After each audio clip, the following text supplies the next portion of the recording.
Siberia has a very dark history that actually echoes into the modern day. Russia is very afraid of China taking Siberia from them. China has actually made a move to reclaim a portion of their historical lands from Russia. Russia has disproportionately been conscripting and recruiting from Siberian villages, a deliberate attempt to keep the Siberian people separate because Moscow has always feared their unification.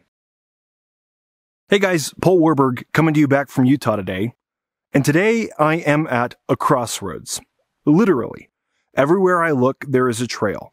There's a trail there, there's a trail there, there's a trail there. There's two trails behind me, and they all converge at this one spot. Now, this is a massive trail system that goes off in every direction for miles and miles and miles and miles.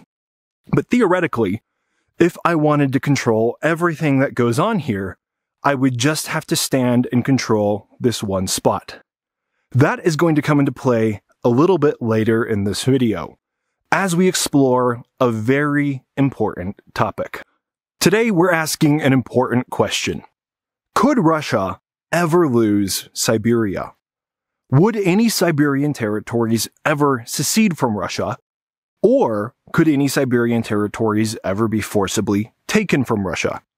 Which at first might sound like kind of a crazy topic, until you realize that actually within the past year, Russia has already lost some Siberian land to China, who happens to have taken a crossroads in Siberia from Russia, which we'll talk about a little bit later in this video. As we all know, because of Russia's invasion in Ukraine, Russia is right now at the weakest point it has probably ever been since the Soviet Union collapsed. That is creating lots of different events, some of which people are noticing, some of which people are not noticing, just due to their sheer volume. And today I want to shed light on some events that very few people have noticed. Now, as we open up today's discussion, it's important that we start by level setting on what Siberia actually is, beyond just being a massive wilderness zone in the eastern half of Russia. Siberia, of course, is famous for its harsh winters and for being one of the most desolate places on Earth. But most people don't actually know Siberia's history, which plays very deeply into the topic we're going to discuss today. What Siberia is actually a collection of very sparsely populated republics with several different nationalities of people who have been there for a very long time. And Siberia has always been approached essentially as a resource colony of Moscow. If you look at Russia on a map, especially if you look at satellite nighttime photos of Russia on a map, you will see some stark differences between Western Russia and Eastern Russia, roughly divided by the Ural Mountains that run like a spine and cut the country in half. On the western side of the Ural Mountains, you will find pretty much every major Russian city, with a few exceptions that are now in Siberia in the modern day. This includes things like Moscow and St. Petersburg and the Russian seat of power. This is where the Russian elite have always lived, and it is the more temperate, more comfortable part of Russia that is more conducive to large populations. It's basically a big flat plain that is fertile and very similar to any other Eastern European country. On the eastern half of the Ural Mountains is cold and harsh Arctic conditions that very few people have ever lived in. Now, Siberia has a very dark history that actually echoes into the modern day and leads to some of the topics that we'll discuss in this video about if Siberia might ever be willing to secede. When Moscow first discovered Siberia, they discovered that it was full of a very valuable resource. At that time, furs, which were worth their weight in gold because the animals in Siberia endured such harsh winters. These animals developed very thick fur coats to fight back against this weather, and that made their fur coats very valuable in Western Europe, which did not have access to furs that were this high of quality. But the problem was that the conditions that created these furs also made them very difficult to collect. People from west of the Urals and the more temperate parts of Europe, including Russia at that time, did not exactly want to go into Siberia and be mountain men and collect all of these furs for themselves. So Russia found that they had to do something very dark to take advantage of all this wealth. Along with discovering furs, Russia very quickly found out that there were native populations in Siberia, which, unlike Russians and unlike Europeans, were very used to living in this harsh weather and had adapted to do it very well, and who survived by hunting. So what Russia did was they quickly began to develop strategies to subjugate these people and to get them to hunt for them. These people didn't value anything that Russia had to offer, except for their own lives. And so what Russia would do was they would do false flag attacks, false raids on these villages to scare them, and then they would come in and offer protection in exchange for furs. And in this way, Russia very quickly spread across all of Siberia, all the way to its eastern coast, and developed trains of people that would basically bring them furs from the Far East to specific forts at specific areas that Russia would then collect and take back to Moscow. Not dissimilar to how the American West was conquered, but Russia in particular was rather brutal. So then, when we look at Siberia's history, what we actually find is a vast land with a huge number of different nations that historically have lived there and have given their allegiance to Moscow, either because they were forced to or because they were deceived into doing it. And this is something that has played out through all of Russia's history from the time of the Russian Empire to the Soviet Union moving forward, where Russia was always trying to do things to prevent the Siberian people from unifying and revolting against them. The independent Siberian nations were too small in population to ever break free from Russia itself. There were actually several wars fought to try to prevent Russian aggression, and several tribes were actually almost completely wiped out in some of the bloodiest wars that actually existed on the planet at the time they were fought. Now, even when you look at a modern map of Russia, you can see how this has played out. And it's part of why Russia is actually, by name, technically, the Russian Federation, and not just Russia. And if you look at a map of Russia, even today, it is a map of different nations that theoretically are republics that have independence and have their own governance structures. This in particular was a way to keep these regions separated and to prevent them from unifying together. And that is why the republics were made so diverse, even though their populations were so small, and it would have been easier to govern them by unifying them. When you look at maps of Soviet railroads in particular, you can also see this, where the way that railroads were developed in Soviet times was to keep these republics separate from each other, but as connected to Moscow as possible. So there was basically a hub and spoke model to their railroads, where you would have railroads going from independent republics that would connect to Moscow, but that wouldn't connect to each other. Now, some people will say, well, that's just because it was more efficient to do things this way, but that's not true at all. The Soviet rail system was built by forced labor, by gulag labor, and Stalin was known to build railroads that made no sense from a practical standpoint to places where there were very few people, as long as those roads connected back to Moscow. And so we see again a deliberate attempt to keep the Siberian people separate because Moscow has always feared their unification. Finally, even today, we see modern Russia continuing the same trends.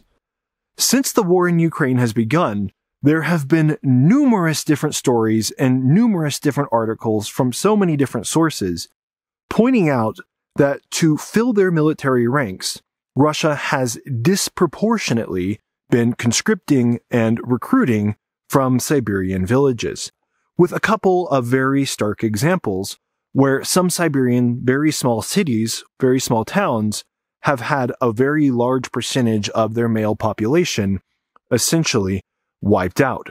And this even resulted in some desperate stories that made headlines, like a couple of Siberian men that actually crossed across to Alaska in some of the most treacherous waters on Earth in a rowboat to escape potentially being forced to fight in Ukraine.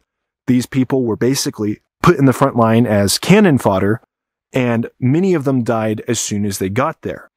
And this was seen by many as sort of an intentional move by Russia to do two things.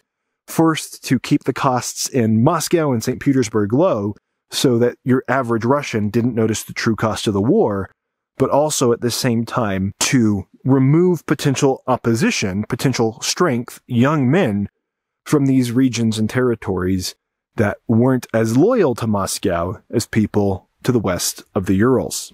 So there is a very quick road across history showing how at different points Moscow has tried to keep Siberia under its thumb.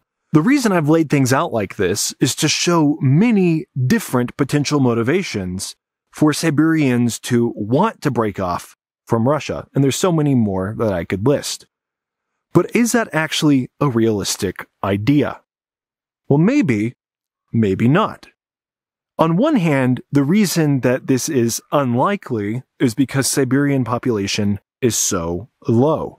It is difficult for these people to unify, and even if they did, would there be enough to actually stand up against Russia, and would it be worth it for them? Well, maybe not. And so a lot of people will discard this idea and make it seem crazy. However, on the other hand, you have to ask what the Kremlin themselves actually shows through their actions. And what the Kremlin shows through their actions all throughout history is that they do very much fear Siberians unifying and breaking apart. And in the modern day, there is a particularly strong reason for the Kremlin to fear this, and that is where the rest of this video is going to go, which is China. Siberia is a very resource-rich, population-sparse region that sits directly above China, which is a very resource-poor, population-rich country, which in particular lacks a lot of the resources that Siberia actually has. And even more than that, large chunks of Siberia historically belong to China. In recent Russian history, we have seen some very interesting trends, where in Russia, there has been very strong anti-Chinese immigration rhetoric. Now, the reason that this rhetoric is surprising is twofold. First, Russia has a demographic crisis, and Russia actually needs immigrants in order to keep their country afloat in the long term. They need more population because they do not have enough population to support those that are growing into old age. But as that demographic crisis has become worse because of the war in Ukraine, and as Russia has had a labor crisis where they don't have nearly enough workers in their country, where you would expect Russia to want as many Chinese immigrants as possible, lately Russia has actually been ramping up the anti-Chinese immigration rhetoric. And it shows that Russia fears Chinese immigration for a particular reason. They are afraid, and they will say this explicitly, that Chinese people will come into their territories and that they will slowly, culturally, break these regions away from Russian influence. And so Russia is very afraid of China taking Siberia from them. Now you might say, well, aren't Russia and China friends? And the answer to that is kind of maybe it doesn't matter either way. You have to remember that Russia has a very particular history when it comes to their allies that makes them approach everything with a sense of paranoia. Validly so. Russia, if you remember, in World War II, helped Nazi Germany invade and conquer Europe. And then Nazi Germany turned around and invaded Russia in return. And so Russia is always looking at their allies with a sense of paranoia. And it turns out that when it comes to China, Russia actually has war games preparing for a Chinese invasion of eastern Siberia. And these war games are chillingly similar to the situation that Russia finds itself in today. The war games basically predicate a scenario where what would happen if Russia were weakened by war or conflict in the West, where they were forced to divert military resources from the East and where they were diminished in strength. And they predicted that under those circumstances, China might actually militarily invade Russia and try to take their historical lands from them. The craziest thing about this is that Russia's paranoia has turned out to actually be true. Because within the past year, China has actually made a move to reclaim a portion of their historical lands from Russia. And it comes down to a place that at first seems insignificant until you start really looking carefully at all of the details. A place called Bolshoi Ussuriysky Island, or the Great Ussuri Island, which turns out is one of, if not the most strategic points on Russia's border with China. Bolshoi Ussuriysky Island is an island that Russia and China have feuded over in the past, and that they have actually fought wars over when Russia was still the Soviet Union. This is an island that sits at the confluence of two major navigable rivers that run along China's border with Russia and go all the way out to the Pacific Ocean. This is a very strategic point on the map that provides China, potentially, if they were to take it, with access to the Pacific Ocean that bypasses the Koreas, bypasses Taiwan, and bypasses Japan. We'll get back to that in a moment. And Bolshoi Ussuriysky Island is the key to all of this. Bolshoi Ussuriysky Island is what you could call a choke point, like where I'm standing now, where I can see everything that goes on and all the trails in every direction. If you control this island, you control all of these navigable rivers. And so because of this, China and Russia have long had an agreement where they would split the island and where neither of them could develop on it or build on it so that there would be no military fortifications and no aggression. He who controls this island potentially controls the eastern half of outer Manchuria. And that is why directly across from this island, Russia has built their largest city in the region, Khabarovsk. But last year, China claimed this island from Russia. They did it quietly. They did it in a way that not many people noticed, but Russia effectively conceded it to them. What China did is what China does all the time. They released a new map where they claimed lands that they wanted as their own that were disputed by other nations. China has done this with things like the South China Sea. China has done this with the Himalayas on their border with India. But notably, every time China does this, the nations that they are taking land from always militantly object to it. But Russia did not object to it. Russia tried to shove it under the rug and to not draw attention to it. What Russia did is they said, we're good with China, we don't have any problems with China, but we are going to let Chinese companies start developing on the island directly across from Khabarovsk. And so Russia has basically been forced to concede an objective of major military strategic importance to China because of their war in Ukraine. So are we just making a mountain out of a molehill here, or is there something more to this? Well, maybe it's a mountain, maybe it's a molehill. But the molehill looks a lot more like a mountain when you understand the history behind this region. Because it turns out that China has historical claims to the regions that Greater Ussuriysky Island controls access to. China historically owns Outer Manchuria, which is now Russian territory. That land was basically forcibly taken from China during what China calls the century of humiliation under unfair treaties, where China was basically devastated by foreign wars, by the Opium War, and forced into a position of weakness where they made concessions that they weren't happy about. And the Chinese government has a 100-year plan where they are trying to undo the century of humiliation.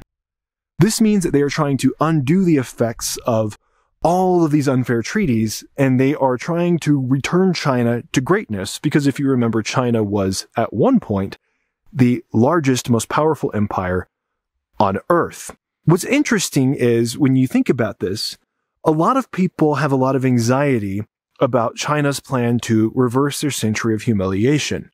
A lot of people have anxiety about China attacking Taiwan and reclaiming their historical lands. And they have a lot of anxiety about how China's force will be directed against the West and against the United States. But the reality is that China has just as much reason, if not more reason, to have beef with Russia. Because Russia holds all these historical Chinese lands, the United States doesn't hold any. Now, when you look at if China were to have a military plan to take back Outer Manchuria from Russia, Bolshoy-Ussuriysky Island would be the first step. Because basically, if China could navigate along the Amur River up towards the Pacific Ocean, they could cut Outer Manchuria in half, they could cut off supply lines to and from the Russian port of Vladivostok, and they could basically isolate this region. So this is the strategic piece of territory that China would use if they were going to try this. Now, potentially, the final piece of this puzzle is Taiwan. Unless you've been living under a rock, you have probably heard a lot about China's plans to invade and recapture Taiwan, which is part of their historical lands. This is huge news. Everybody talks about it. But few people think about that the major problem with China's strategy here is that everybody talks about it. If you know anything about Chinese military history and how China approaches world conflicts, all of their military literature goes directly against this. China, of course, is responsible for literature like Sun Tzu's The Art of War and a lot of other literature from the Warring States period. And this is the literature that they use to still train their military officers in the modern day. And a quote from that I find particularly striking is this. In The Art of War, there's a quote that says, "All warfare is based on deception. Let your plans be dark and impenetrable as night. Then when you move, fall like a thunderbolt." Now, when I think of China's plans to attack Taiwan, there is nothing about those plans that is dark and impenetrable as night. There is nothing about those plans that are secretive. In fact, China has gone in public and talked about their plans to reunify with Taiwan. They've been very public about sending naval patrols and air patrols around Taiwan. And they have used this as their reason for remilitarization. There is a possibility here, though, that China's real target is not Taiwan at all, but that their real target is reclaiming Outer Manchuria or other historical lands from Russia. And that Taiwan is actually a cover so that nobody asks questions as China does massive remilitarization. Now, I don't hear anybody talking about this, and I really don't know why. Because when you think of world history, no country that has ever embarked on war or a military campaign at the scale and the size of what Taiwan would be has gone around and talked about it in public all the time. When we think of D-Day, for example, a huge amphibious invasion, there was so much deception wrapped around that because the campaign really literally hinged on deception. Amphibious assaults are so difficult, they cost so many lives, and so to prepare for D-Day, the Allies did crazy things. They did false codes that the Germans believed, they planted information on bodies that floated up on the perfect beach for Nazi Germany to intercept those plans and think that they knew where the Allies were going to attack. The Allies, of course, built entire fake armies out of dummies and parachutes to deceive the Nazis and make them think that they were going to attack somewhere that they weren't. Now, the further that you read into Chinese military literature, the more clear this starts to become. There are so many suggestions in Chinese military literature about the tactics that the nation should take. For example, there is literature that talks about hiding a dagger behind a smile. In other words, making people think that you're their friends and then backstabbing them.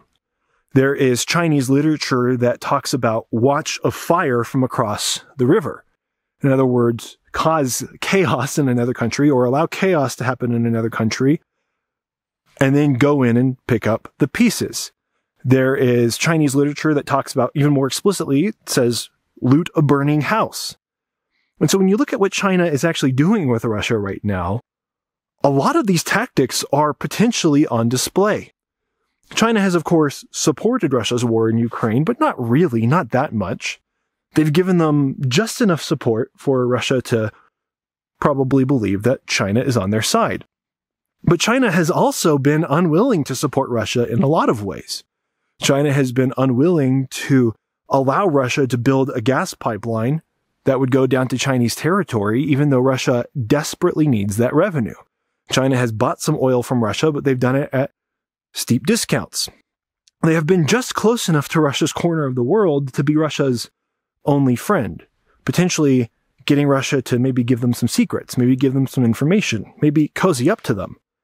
But it's very possible that China could be planning an Operation Barbarossa-style invasion to betray Russia and take back their lands. Of course, from a practical standpoint, this would make more sense for China than invading Taiwan would. Invading Taiwan would turn pretty much the entire world against China, and China would almost certainly face massive military opposition to the point that the objective would be impossible. And even if they captured Taiwan, the most valuable thing there, the semiconductor fabs, would be destroyed and they would be of no value to China. On the other hand, if China goes into outer Manchuria, they get all the same potential benefits that Taiwan would offer them, but nobody's really going to be upset if China invades Russia after Russia just invaded Ukraine, especially if China uses the same reasons that Russia used to invade Ukraine, which is what they would be doing. Outer Manchuria accomplishes the same major objectives for China because the main reason China would want Taiwan would be to secure access to the Pacific Ocean against potential anti-ship missiles on all the chain of islands that would basically surround China. But going up the Amur River and into the Pacific Ocean allows China to accomplish the same objective with much less resistance, and they would get a lot more value out of it because they would get a lot of contiguous land in Siberia that has a lot of things that they need. We started this video by asking the question, could Russia ever lose Siberia or portions of Siberia? And we've addressed two major reasons that this could happen. First, the Siberian people themselves could revolt against Russia, and they have a long history of wanting and trying to do so. And second, China could invade Siberia. And a third is that there could actually be a combination of both. China could invade Siberia while also supporting internal secession movements to keep Russia busy. So Russia has really put themselves in a massive quandary by invading Ukraine and failing. And what we see play out over the next several decades is going to be very interesting. Now, if you appreciated this video, if you thought I explored angles that you don't hear anywhere else, that's because that's largely true. I look in a lot of corners that a lot of people are afraid to look, and that allows me to make connections that few other people make. If you appreciate having these unique perspectives, can I ask you for a quick favor? Would you consider becoming a patron of this channel? It's completely voluntary. I'm not putting anything behind a paywall. It's just a way for those who like these videos and appreciate these videos to support this. With that in mind, I'm going to talk a lot about this topic in the future, so be sure to subscribe, and I'll see you on the next one.